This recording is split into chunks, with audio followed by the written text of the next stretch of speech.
In this video, I just want to go quickly over the rules of exponents that you learned in high school. So the first two rules at the top tell us when to add exponents and when to multiply them. All right, so the first one says that if you have the same base with two different exponents, multiplying together, that's when you add. So this would be like x squared times x cubed. That's when we add those exponents to get x to the fifth. All right, so the second rule tells you when to multiply. This is when you have an exponent raised to an exponent. So this would be x squared quantity cubed. That's when you multiply them and make them x to the sixth. All right, when you've got the same base in a fraction, that's when you subtract exponents.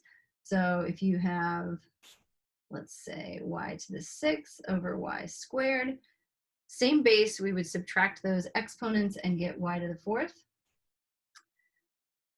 Exponents distribute over multiplication and division. They don't distribute over addition and subtraction, but they do distribute over multiplication and division. So if you have 3 times x squared, then you would square the 3 and square the x and get 9x squared. All right. Exponents also distribute over fractions. So if you have maybe the fraction 2/3 and you're cubing that, then you would distribute the cube to the top and to the bottom, and you would get 8/27. All right. The next exponent rule is that anything raised to the 0 is equal to 1. I'll put a little caveat on that, as long as a is not equal to 0. 0 to the 0 is a little bit weird, and I will leave that to your calculus teacher to talk about. But as long as it's not 0 to the 0, anything to the 0 is 1. So you can put any kind of weird stuff raised to the 0. The answer is just 1. All right, the last row, if any of these are totally new to you, this will be where you find those new things. Negative and fractional exponents. So a negative exponent, this rule says, means that the thing with the exponent wants to be down in the denominator or on the other side of the fraction. So if you, for example, had 2 to the -3, that means that that 2 cubed really wants to be on the opposite side of the fraction. It's really 1/2 to the +3, which would be 1/8. All right, so negative exponents tend to move things from one side of the fraction to the other. A fractional exponent, something to the 1/n, that's actually a radical in disguise. So the most common one of these is 1/2.